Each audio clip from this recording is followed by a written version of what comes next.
Welcome back. This lecture covers the National Security Agency's program of collecting bulk domestic email metadata. It's one of the lesser-known bulk surveillance programs, and it was brought to a close in 2011. I'm beginning with it because it was one of the earliest domestic bulk programs, with roots in late 2001, and it was the first domestic bulk surveillance program to be approved by the FISC. I'd like to take the program in three parts. First, I'll explain the technology involved. Then, I'll sketch the procedure that NSA analysts had to follow to access the data. Finally, I'll touch on the legality of the program. So, to begin, the technology. And it's really quite straightforward. Suppose that Alice is sending an email to Bob. She starts by drafting the email. Then, when she sends it, her computer passes along the email to her email provider. Her email provider, in turn, passes the message to Bob's email provider over the public internet. And finally, Bob gets the email. Now let me explain the exact same steps, but with more technical precision. When Alice sends an email, she might use one of two common protocols, HTTP or SMTP. HTTP would be webmail, and SMTP would be a more traditional email client. Then, SMTP gets used to move the data between Alice's email provider and Bob's email provider. Finally, Bob might retrieve the email with HTTP, POP, or IMAP. HTTP, again, reflects webmail, and POP and IMAP are protocols used by conventional mail apps. For quite some time, the connection between Alice and her email provider has been routinely encrypted and authenticated. The same goes for the connection between Bob and his provider. Until roughly 2014, however, most connections between email providers were not encrypted. These days, I should note, most consumer email providers do encrypt their traffic. A number of marketing email services still don't, though. Okay, so the NSA clued into this, and it began surveilling email traffic as it moved across the internet in bulk. Here's an example snippet of SMTP traffic. Don't worry about the technical details. All I'd like to emphasize is that it's pretty readable.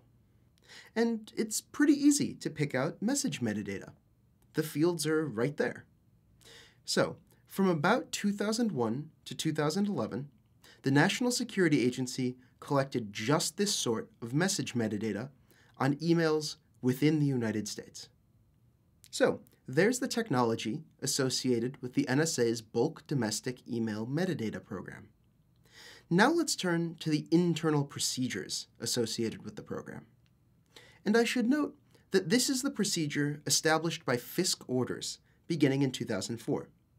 The procedure appears to have been different when it was a solely executive program. All right, so targeting for this program required reasonable, articulable suspicion of affiliation with a terrorist organization. Here's my understanding of how it worked, with the caveats that I'm slightly simplifying and slightly borrowing from what's known about the phone metadata program, since there's been more disclosed about that. Email metadata flowed in bulk, from collection points on the domestic internet backbone. That raw metadata was stored in an access-controlled database for about a rolling 5-year period. Technicians could look it over to make sure systems were functioning properly, but ordinary analysts couldn't access the data. Separately, analysts suggested targeting criteria for the collected metadata. Specifically, they picked out email addresses and similar so-called selectors with reasonable, articulable suspicion of affiliation with terrorist groups. After some internal review, those targeting criteria were saved in another database. It was called the station table. Go figure. The raw data got checked against the targeting criteria in the station table.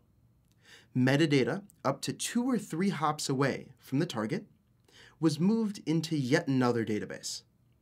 I'll return to this notion of hops in a moment. The new database, in NSA lingo, was the corporate store. You really can't make this stuff up. Within the corporate store, analysts could pore over the email metadata, and they could distribute what they learned in accordance with some minimization procedures. I want to emphasize a part of this process that is incredibly important and incredibly subtle. When first selecting targeting criteria, analysts were limited to counterterrorism investigations, and they needed reasonable, articulable suspicion.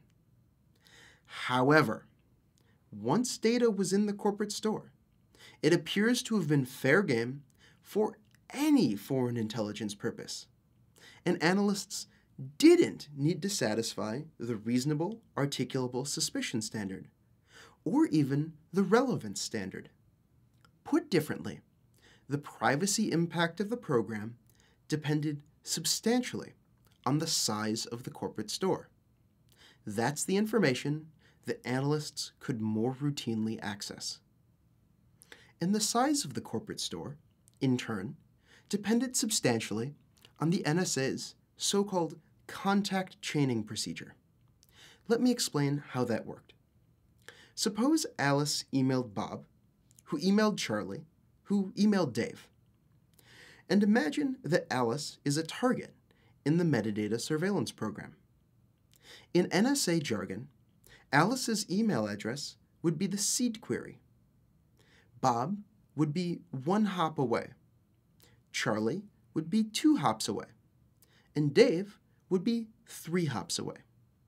After targeting Alice, the NSA would not just have access to Alice's email metadata.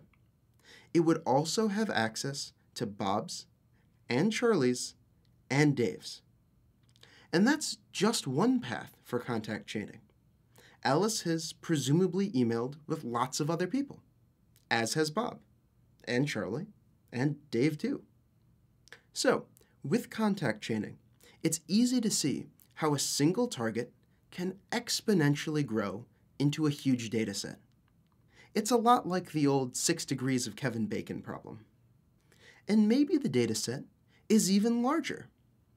What about popular email addresses, like shipping notifications from Amazon.com?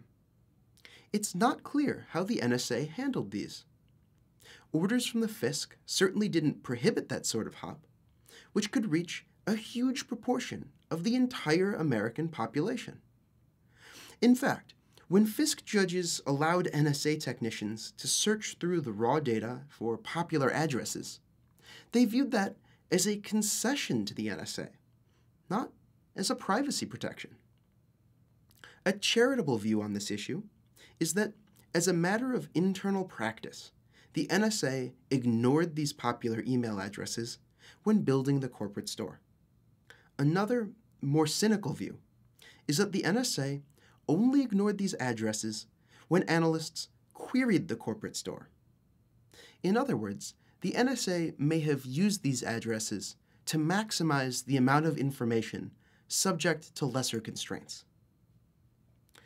There is, unfortunately, no public information that definitively supports one or the other of these views. Since that was a little in the weeds, let me put it differently. It is entirely possible that the corporate store contained a sizable share of all domestic email metadata. And remember that the corporate store could be queried for any foreign intelligence purpose, and there was no requirement of reasonable, articulable suspicion of anything. So, some critics of this program have emphasized that the corporate store was a massive loophole. And even if the NSA wasn't yet taking advantage of that loophole, it could start at any time. All right, enough on the procedure associated with the program.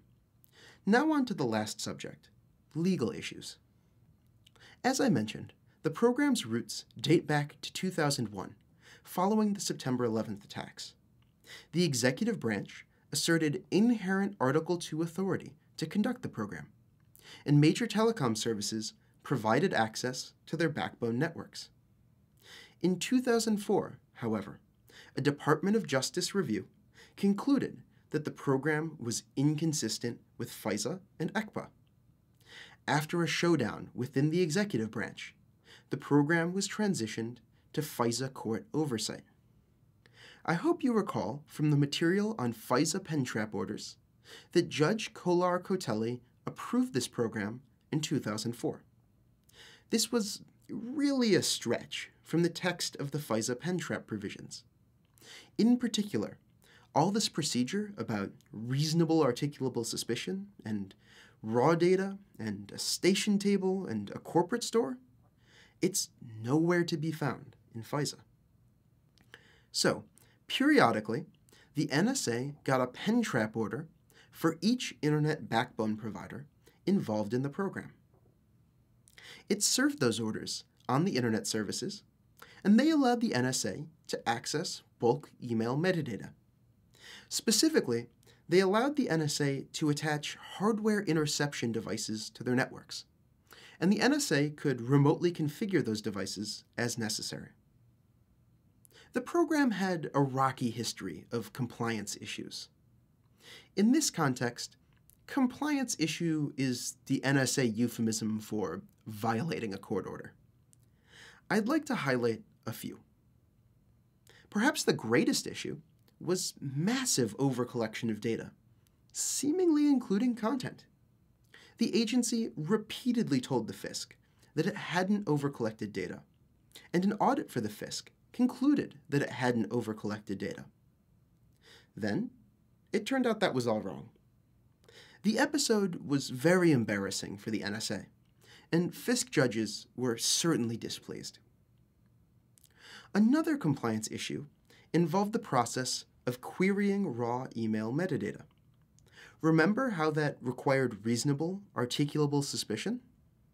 Well, the agency had been making automated queries of the raw data without RAS.